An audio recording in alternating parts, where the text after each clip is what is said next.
Hello guys, and welcome to a new Star Division 2 video today by me, Vulcan, and Attack Power. Hello guys, great to be back. In this video we have for you game 1 of a best of 3 between Onord and Insha in the semi-finals of the Division 1 Season 9 playoffs of the Star Division 2 League. Today they are playing on Siedlce, and on our left in the red we have Onord playing on the Soviet side using the Second Guards Tank Corps and the Maverick deployment type. And on our right in the blue we have Insha playing on the Axis side using the 17th SS Panzergrenadier with the Maverick deployment type. What do you think of these divisions, Attack Power? And yeah, good to be back, eh? Yeah, it's been too long. Good to be back casting with you. Yeah, I'm shocked Onord left 17th SS open. This division is an absolute beast. It really does not have a weakness. Yeah, I definitely, I like Second Guards a lot. Second Guards a really solid division, a lot of strong tools in it, and can definitely rumble with 17th SS. But 17th is so strong. I don't know why you'd leave it. What makes it so strong? It has everything. It's got Stug 4s, which are the best medium tank. It's got a really solid package of infantry. You get all the Nebelwerfers and things. You get a great AT selection. You get Jagdpanther 4s. You just get everything. Like, there's everything the Axis has to offer. This deck has access to. The only thing that's a little weak is your Air Force, but it's not even that weak. It's just small. Yeah.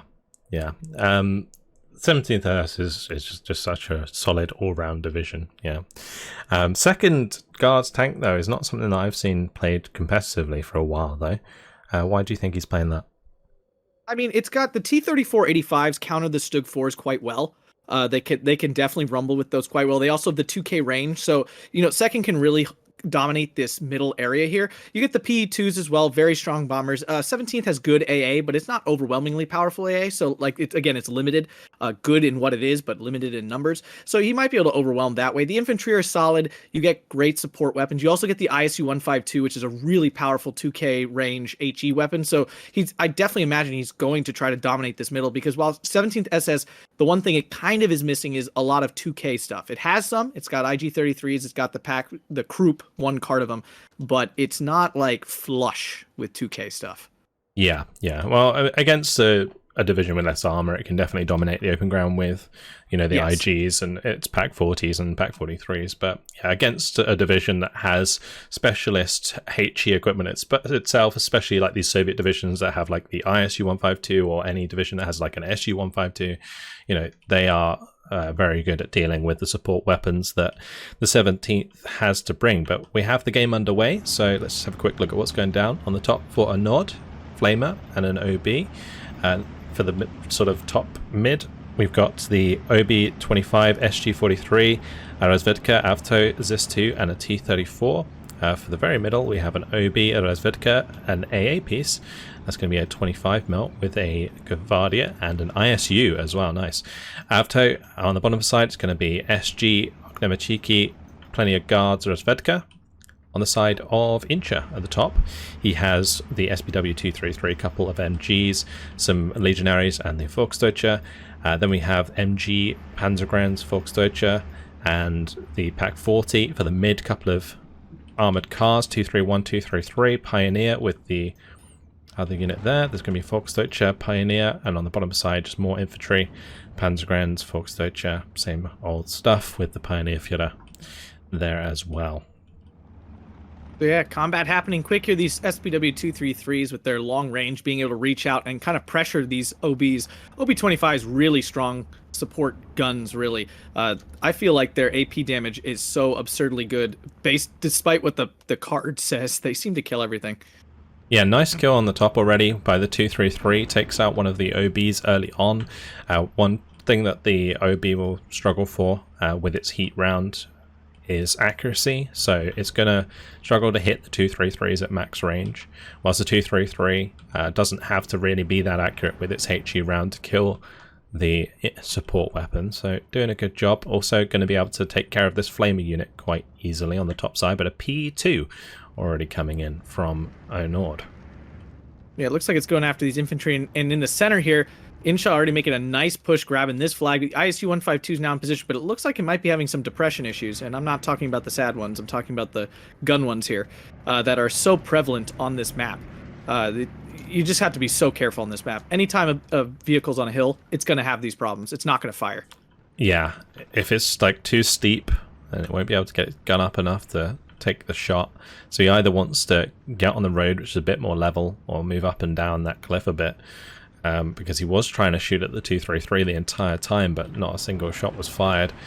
Meanwhile, Razvedka backing off from the engagement with the Pioneers. Nice micro there from Onord, actually. It doesn't allow the Pioneer to throw its HE, and I think he's just going to run in and out of combat with that, with the Avtos, get a little bit of a burst with the PPSH, and then run away before the Pioneer throws its HE. Yeah, it's a good play. T-34-76 moving in to kill off this 231 because that's definitely very dangerous to all his infantry here. But he finally pushed off. He had Insha was at 15-9 already, so he's finally been able to stop that double tick, which he needed.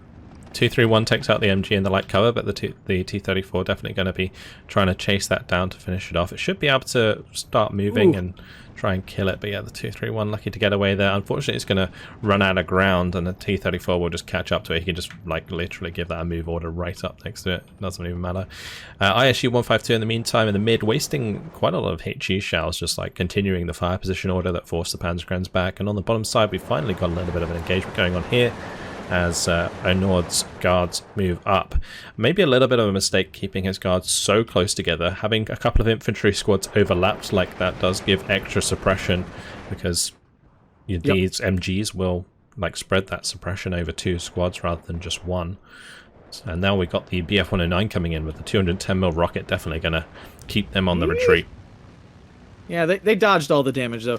The issue is, too, these Gavardi DP have no chance against even the Volksdeutsche. The MG-34s, MG-42s are just such better machine guns than the DPs. They're just going to really struggle. And especially, too, in this situation. What? In the mid, Pak-40 side shot the ISU-152. Coming in with a second shot and finds the kill. That is giving me PTSD right now, because that's exactly what happened to me when I played against MK Ultra. Feels bad, man. Yeah, that position right there for Pak-40 is so obnoxious, because I actually just played Mamil on this map, and he did the same thing to me. Sat a Pak-40 here the entire game, and it cuts you off from the middle completely. Nord already bringing in a second ISU-152, but that is like an expensive loss. I mean, these did get buffed, you know, they're a lot cheaper than they used to be, but still, like, losing one of those support guns early on is pretty big, and definitely leaves Insha in a much more commanding position on the map at the start of the game. Like, sitting on this 14-10, like you said, he already pressured the 15-9 a little bit. It's not a position that Onord wants to be crawling back from. Back to the 15-9. Yeah, we see it again, and the problem is this northern hill, once you get pushed off it, it is really hard to get back on. There's some really defensible forests here and stuff for blue to take from red, and it's hard. And you can see here, he's built up so much stuff because he knows as long as he stays in this woods on this northern hill, he can cut off the reinforcements at the center where he will struggle the most. Yeah, I think for Onord, maybe having the ISU on the hill further down, like just like in front of this like tree area, would have been better, like just behind the 25mm. Yep. That way you can kind of maintain that ranged engagement rather than get caught out by the Pak-40. But nice movement here by the Onord's PE2. Looks like he remembered exactly where that Pak-40 was. But not finding the kill. Yeah. The problem with those early PE2s is their bomb loadout's not actually that massive, so it can fail to kill stuff. I think it's the spread as well, right? Because it's like 250 kilogram bombs, and then they're like kind of spread out. Yeah, and that's what people don't understand is, like, those planes with the 50 kilogram bombs are terrible because the spread's too big, the damage is too spread out, and it's not concentrated enough. Yeah. ISU-152 picking out some of those infantry down there in the center, trying to support that singular Gavardi. If that Gavardi goes down, though, that flag's going to probably flip all the way back to Insha there, so he's got to be really careful. Yeah, he doesn't want to be sat on a 15-9 tick too long in a mirror match for deployment type. Like, that's going to always make things difficult coming back, especially like in the late game for like Maverick versus Maverick. It can get like very finicky to make a big comeback. So the longer that it stays like this, the worse it is for Onord. Absolutely. And we see here, Insha taking up all the great positions up north. He's hit a Pack 38 in this woods here, so now Onord has to drop off all his troops in this forest and walk out in the open where this MG42 is waiting. Yeah, very defensible. ISU 152 continuing to hit those infantry, but the SPW 233s are forcing back this Gavardia, which could be problematic. And lucky that didn't die. Last shot on that would have definitely killed the last 2 men, but it looks like Onord bringing in a couple of reinforcements, maybe just to push across the open, order his men to charge over open ground while the T-34-85 supports it from the hill. On this bottom side, though, things are building up slowly but surely for Insha. He has brought an MG in earlier, hasn't done anything with it yet, but he's brought in a couple of legionaries. They're actually heading towards the town, I assume, to potentially counter what he thinks are the guards coming through there, maybe. Yeah, it is also very possible to push people out of that town and grab that flag on the edge of the town. You always have to be careful, though. This reinforcement road sucks, because they go down this way into the town, and if Onord had put any sort of AT here, you can so easily cut that reinforcement road off. Yeah, I mean, it's up not north, that much of a difference from the middle one, but yeah, for sure. Yep, up north, T-34-76 trying to take out that SPW fails to, unfortunately, and Onord's infantry being forced off by that Volkdeutsch there. I feel like a lot of these armored cars are surviving a lot longer than they normally would in these kinds of games. He's been doing a great job of microing them. Yeah, and that's that Div 1 micro. You know, these Division 1 players are just so skilled. It's so hard to catch them out, you know, in stupid positions. Yeah. I mean, even like the bombing strikes coming in from Onord, he did bring in a P2 earlier that just Insha managed to dodge completely. It was incredible. MG42 going to be pinning that guard in the open. That instantly falls back. So again, just that micro coming out. Now Insha bringing in a commander on the backside, Panzer III, going to be putting that next to his Flak 36 to get AA up in the center. Yeah, and that'll shut down it's a Flak 36, so it's definitely not a 43, which are way more dangerous, but still a very good AA piece. He's finally pushing in the center, the bottom of the northern here, using that T-34-76 to support his infantry. And this is the big issue with 17th versus 2nd, is it's an infantry mismatch. 17th SS has way better infantry than 2nd Division, 2nd Armor. The Legionary is just tearing through the Avtos on the top side there. That's brutal. The Molotov making them move, they lose their entrenchment bonus, the Avtos just get melted. The Panzergrenz Volksdeutsche against the Guards DP as well. Like, it's nice that Guards do have like submachine guns at least on their DP variants, but it's not going to be good because they're just simply outnumbered. We're also going to see the T-34 go down there to the Pack 38. Yep, big loss there for sure. OB putting some fire down on those infantry. He's breaking the infantry down here in the center a little bit, but he's not doing it very efficiently. He's losing a lot trying to break out those infantry, and he has to be careful in the town. Down in the middle, the Legionaries can easily kill that Avto. We just already saw how inefficient Avtos are compared to the Legionary. Yeah, the Legionary in the top side did kill the OB there and almost finished off the Avto. So he's really just pushed Onord completely out of that position. Onord did recover some ground in the middle, so it did briefly go back to 12-12 at some point, but he's still got to make even more ground now. Get that T-34-85 a little bit further forwards, but might be still worried that the Pack 40 might pounce. And that will 100% never fire off of that hill. It's way too steep. It's going to just sit there. Yeah. Down south, he's making a push with some Gavardia here, but that is immediately forced off by the troops in this forest. And that's the issue with the southern area, is you're pushing through yellow cover and your opponent's sitting in green. It's so hard to get him out of that. More rockets coming in for the Zis-2. Go either side on the top. At 25 mil, might get a decent chunk of damage in there, but only one on the field. Probably not going to get the kill. Nah.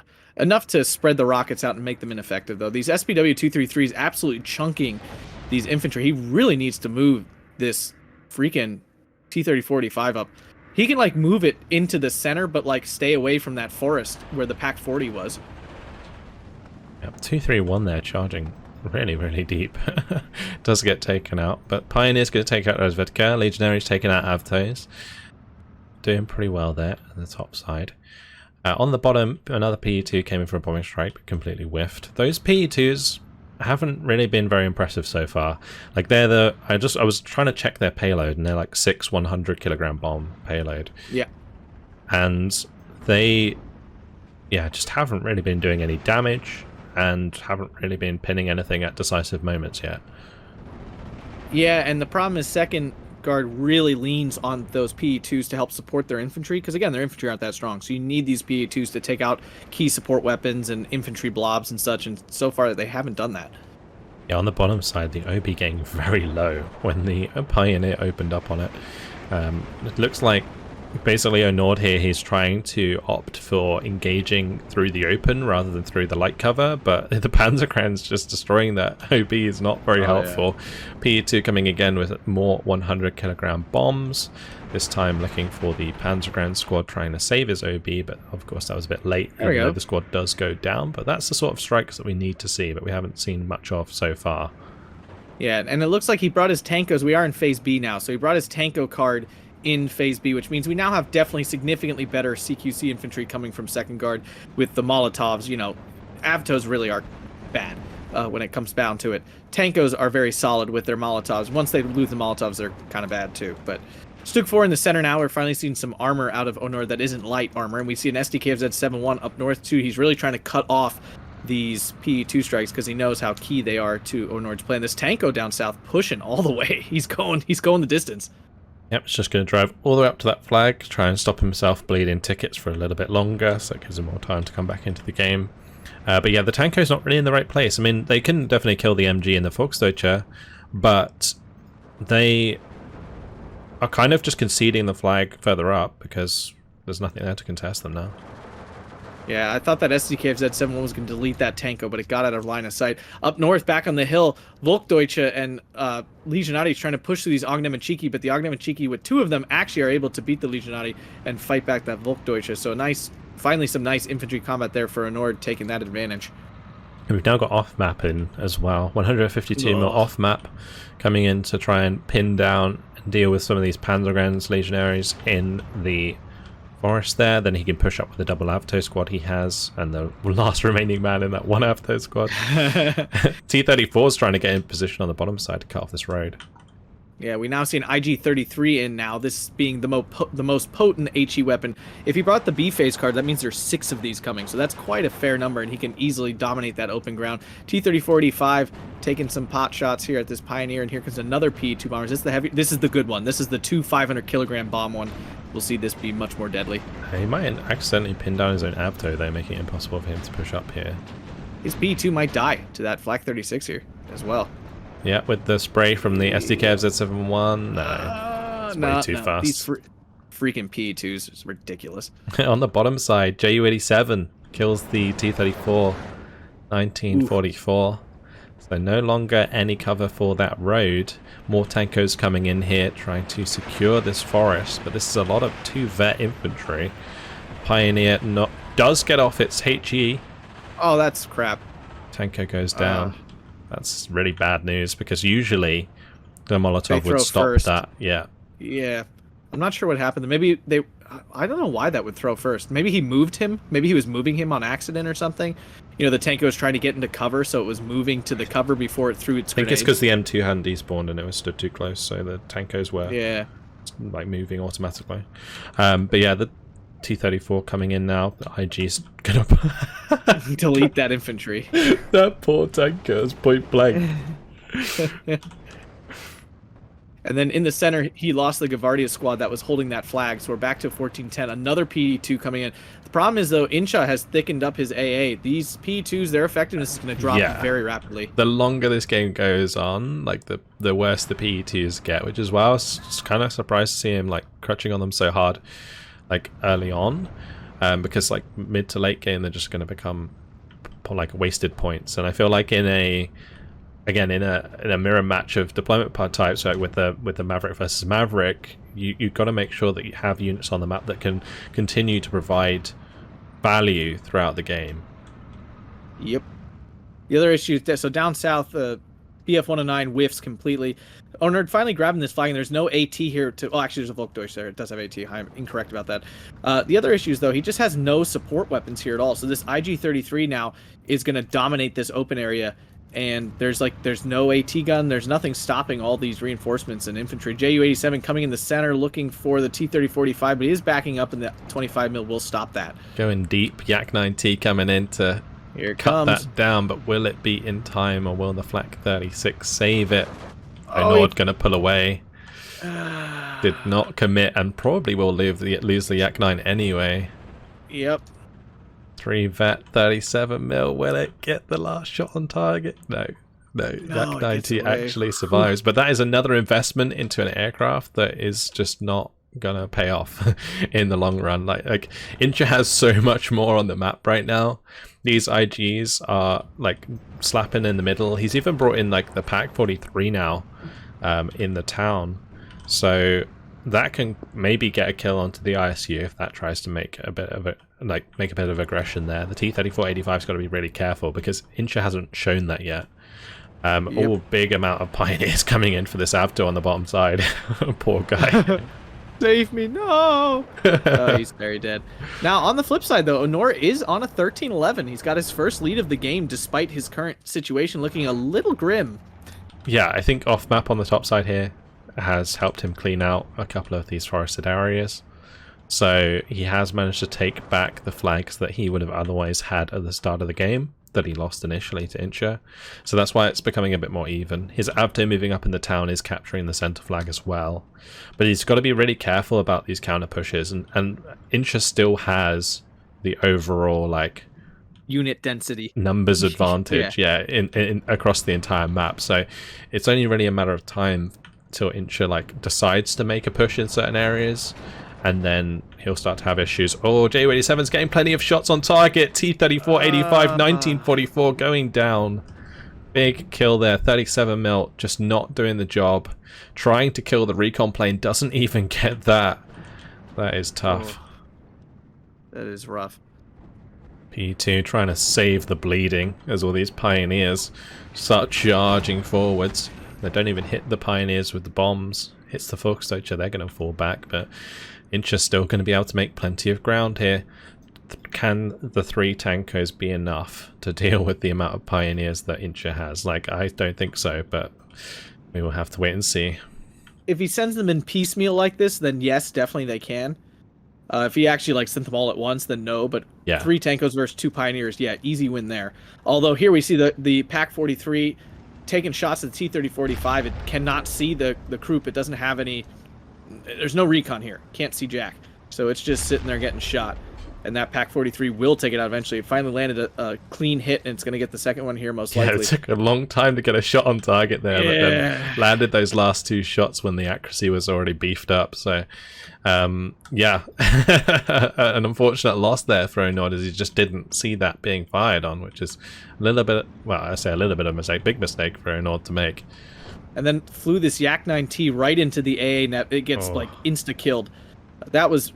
For his unaggressive attack earlier with it, that was really unnecessarily aggressive. The ISU 152 did get a 1-shot kill onto the Stug 4 in the middle east, so that's something. But nice. Here we go with the Nebelwerfer, gonna go straight onto the AA and the SU 76. Takes out both. Nice Nebelwerfer strike. Good golly. And that's 150 mil more Nebelwerfer too. It's not even like the big boomy one, so that's quite impressive. Yeah, it's good value. On the bottom side, the Pioneers engaging the Tankos. One of them got their HE off, so one of the Tankos is going to be chipped down. But yeah, without all of the Pioneers there at the same time, he's going to struggle to win that engagement. Like you said, if it's piecemeal engagements, the Tankos, they can get their Molotovs reloaded, going for a second time. Ooh, up north, Ju-87 trying to take out that ISU 152, fails and finally gets shot down by the Yak 9T, so really key kill there for Onord, finally killing off that Ju-87 that's already gotten several big kills. And I would like to note we're into C phase now, so both players off of the, just pouring in of troops. It's now a piecemeal 80 points a tick. Yeah, 152 mil off map coming in to the middle. I don't know if that's the same one that was at the top side and then he's like moved it down to the bottom. It's very potentially, because I don't see that one alive, and I don't think it died in the Nebelwerfer strike, so I have a feeling that's probably the same one. Yeah, he might have just drove it all the way around the back side of the map so he could get the off-map strike down into the town here. If he times this right, he might be able to surrender the Pioneer, get deeper towards the church, and then kind of like hold that position for the time being, but with it only being one Avto, that's going to be a very precarious position. Oh yeah. Tankos get killed in the center because he moved them out into the light cover. I'm not 100% sure why he's leaving that Tanko there. It will absolutely get wrecked by anything. Kind of an odd placement. This Yak 9T really playing with fire, getting close to the AA again. Looks like Insha going to be doing the same with his PF109 G6 though. And wait, as Onord. Oh no! Okay, he realizes. He realizes. Yeah, so he'd given that the move order to move back, and then it automatically tried to chase the BF109. He did give it the retreat order, so that is good. Oh, the Avtos might move preemptively. If they do, before the Pioneers get pinned. Okay, well, it looks like Inch is just going to retreat from that. Back anyway. Yeah, I was going to say, if the Pioneers managed to get the HE on while the Avtos were trying to hop houses, that could be pretty bad for the Avtos. But it looks like Insha should be fine here to hold that position, because none of his infantry really died from that off-map strike. They just kind of got pinned. He'll fall back a little bit. He'll jump back in the buildings, and he'll be fine. And the Avtos won't be able to do anything, because they only have 100-meter range. They're sad. Up north, Onord was doing a relatively good job of pushing Insha back, but Insha has now responded and has wiped out most of those pushed forces, and now Onord looking thin once again up north. Not all the way up north, but in this like northern hill area basically. P2 Big Bomber does get some nice damage on those Volkdeutsch, but not enough to kill them even, which is kind of disappointing. Down south is M2A1s helping him press these very key, all those Pack 38 might end the fun very quickly. Yeah, it could also get pinned down very fast. Yeah. So that's 250 cows and a T-34. I mean, especially with the Tankos getting deep here towards the heavy cover. We'll have to see how that turns out. But yeah, the overall so far, I think it massively comes down to these P2s, because they are like not exactly cheap. And then like if they're not even killing a Volksdeutsche, right? I mean, what's the point? Yeah, they're not. Nope. JU-87 up north coming in again for that ISU-152. This time it really should succeed. There's no AA. Yeah, down it goes. It's a big loss. Yak-9T, at least maybe it can get revenge, but Insha microing that. JU-87 does get out. Can Onord micro his Yak-9T? Oh, nope. There we go. It goes down to the 50 cows of the M2A1. I love it. Well, there is a 37mm AA next to the T-34 up there. Oh, I didn't see that. Yeah, I think he just unloaded it or something, because it wasn't firing at it initially. No, it wasn't. And I'm going to say it was the 50 cows. It's just more fun that way. check the kills at the end and see if it actually got the We're going to check. I think it was the 50 cow. I really do. P2 coming in again, the big boomer. SDK of Z71 though immediately laying down that fire. If he vetted up this SDK of Z71, then that would actually start killing stuff. Yeah. Oh, the bombs completely missed again. Oh. Yeah, no damage, just pin. Like it's not doing anything. It's just temporarily giving Onord ground, and then like Insha just amasses his forces and pushes back. Like these half tracks might be a little bit of a problem for Insha's infantry temporarily, but. We'll probably eventually see like another Pack 38 coming up there, and there's a Pack 40 shifting forward, so he does have the tools to deal with this. And now that there is only 80 points per minute on both sides, there's not going to be like a lot of armor coming in or things that are going to be able to deal with these AT guns. No, and especially things like the Pack 43 here that's picking on this Gavardia DP and stuff. It's just such a strong position, unless the best way to deal with it is to fire position like you love to do right in front of it with an ISU-152, but he's got to have the range and the position to do that, and currently he does not. And Insha actually microing his Pack 43 back into the woods so that he can't do that. And now it's a 15-9 with Insha grabbing these two flags in the center here as well, and now has a huge mass of forces down south too, so I don't see any way that Onord's pushing him out of this woods against these Legionati. Yep, another P2 coming in, this one with the 6 100-kilogram bombs. Yak-9T goes down as well, with BF-109s flying in up north. Oof. SDK and Z71 trying its best against the P2. The bombs do land on target, but the Pioneer's already falling back, so damage is limited. On the top side, Volksdeutsche are getting chipped by the guards here, so Onord going to be able to push back Insha from that position. We're back to a 13-11 again. But even on a single tick, I mean, it's 13 minutes. It's still a reasonable amount of time, but when you just, again, look at unit density across the map, it's so huge of a difference. Yeah, and you have to remember too, there's a 50-minute time limit, so like even if Onord brings it back to parity, he has to score all these all these points back, and that's a huge number of points. Yeah, it really is. It would take him a while. Yeah, I don't think he could win on a single tick right now. No, I think it would take 20 minutes for him to even catch up from this point on a single tick. Yeah. and he's nowhere near getting it back to a 13-11 in his favor. Pack 38 versus T34 up north, and goes down to an armor crack. Ooh. Ooh, that was unfortunate. That's nasty. That's devastating. In the middle, Inch is still moving forwards as infantry, trying to secure these flags on the bottom side. Push came through from Onord, but did get forced back because Inch just has more legionaries. Like, if you have you can pretty much bring 2 cards of these, right? So you can get one in like A, one in B. Is usually like the selection. 6 and 12 is the availability on them. Yeah, so Inch's got plenty of these, and their Beretta is absolutely monstrous with the 150 meter range, 65% accuracy with the Molotov on top. Like, it's gross. Yep. And they got nerfed somewhat recently. They were 20 points for the longest time, and they're 25 points now. But their loadout is still disgusting, and I still think they're really strong at 25 points.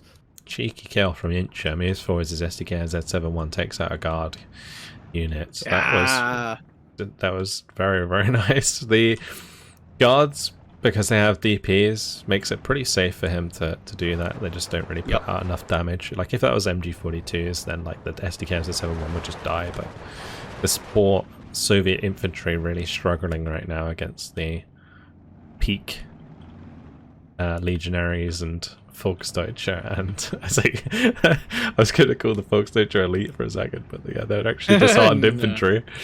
But they're still better than Gavardia are. Still better than guards. Yep. Still better.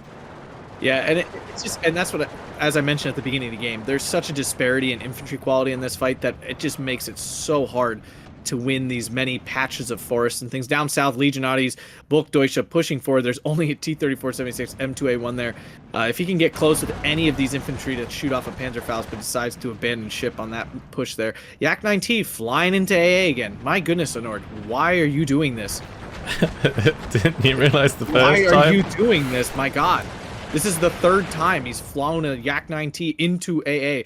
Avto in the center, finally going down. Well, not going down, but getting pinned by some Nebelwerfer. And of course, there's nothing else there, so this front line is collapsing. Might get surrendered there. He's got to get a move on.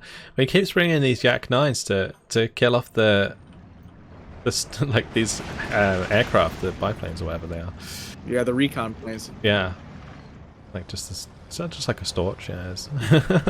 Yeah. T-3485 in the center, supplying some good support, but now it has no eyes, so it can't see its targets anymore. So it's lost those targets. SPW222, SDKZ7 pushing through to grab that flag for free. He's very close to losing this southern flag. Now here comes a Stug 4. That T-3476 going to severely struggle against that. It basically can't kill it, even though we know that sometimes it can. Why do we do that attack, Per? Because bullcrap happens. Bullcrap happens. I was playing a game just the other day, a Hetzer versus a Sherman, and the Sherman penned the Hetzer, even though the Hetzer has 105 millimeters of armor. I thought you were referring to our SD League games. Oh, no, that happened. It happened there too. I'm just saying, it happens way more than the stats would imply. Well, either way, Onord being pushed back off that flag, still a 14-10. Look at this SPW222 down south. Sorry, I just see this cheeky SPW222. Yeah, like, he drove it from the mid, just like straight up that hill. And he's cutting off these Razvedka. That's going to be disgusting. He's either, he killed them in the transport. No, it's just going to be like, no. I'm done. That was a tough one. That was a tough one for Onord there. 30 minutes and 38 seconds. Yeah, that KD is not surprising at all. Insha with a commanding lead, 2,745 kills to 1,435 losses, and again, you could see that in the disparity of units on the map. Oh yeah, especially like from the mid game, there's a huge difference. And like, bear in mind that Insha didn't really kill any of the PE2s, right? No. so you've got all of that on top, like that's like potential kills for Insha, but like none of those were there. So he's killed 2,745 of ground units, and like that is really, really rough. It is. If we look in detail here, ISU 152 did pretty well, killing off a couple big units there, but that's it. That was the second one. Nothing else. Yeah, and nothing else of Onord's did basically anything. We see a P2 killed a couple of infantry, another killed one, and that was it. Wait, M2A. Oh, wait. Where's that plane? Where's that JU? Oh, it was the Zenart. Oh, that's so much less fun. Oh. That's so disappointing. Yeah. I was so excited. And losses on the other side. Let's see here. MG42 being a champ there. My goodness. JU87 picking off 3. Wow. That is what? Over 300 points of tanks right there from that JU87. Very Good lord. nice. SDK of Z71 with 2 yak kills. Actually, that's it. I kind of expected to see a lot more big units on here, but I think he just killed high value targets. Nebelwerfer strike that came out that killed the SU-76 and then 25 mil. Didn't really get anything else after that. But it's just like the feed of these Yak 9s to the AA. Yeah. There's 3 of them there. Yeah, and a lot of I mean, if you look, just a lot of big armor pieces dying to that JU-87, losing those Yak 9Ts for whatever, for honestly no reason. Yeah, I think one of the biggest problems for Onord was losing that ISU 152 early really took away his momentum in the center of the map, because into the mid to late game he is going to be up against a lot of those longer range support weapons that we mentioned, like the PaK 43s and the IGs, and whilst the ISU 152s can do the fire position trick and are technically seen as counters, it's hard to do, right? You need to have the recon information to make that happen, and there wasn't any recon in the middle for a long time. So yeah, it was just difficult for him to find those support weapons before they fire at him. Yeah, and I'm not gonna lie, that did not feel like Onord's best. We've watched him play a lot of games, and I don't remember seeing him be that sloppy before. There just was a lot of mistakes, very blatant mistakes that these kind of players don't make that often. Maybe just a bit out of practice. Yeah, he might have been having a bad day, haven't played for a while, because my goodness, do your skills deteriorate in this game really fast if you don't play. Yeah, seriously, you know it too. You don't play this game for a week, you come back to, you're like, I guess I'm new. That's very true, especially in the competitive side of things. Oh my goodness, yes. But yeah, anything else, Vulcan? That was a good one. No, that's it. Yeah, thank you guys very much for watching. Really hope you enjoyed this game 1. We'll of course be moving on to game 2, because this is a best of 3, but Insha 1-0 up. So good start for him. But that's it. Yeah. Don't forget to hit that like and subscribe button. Yes, Vulcan doesn't like to ask. Hope you guys enjoyed the video. Thank you very much for watching. We'll see you in the next one. Yeah, bye.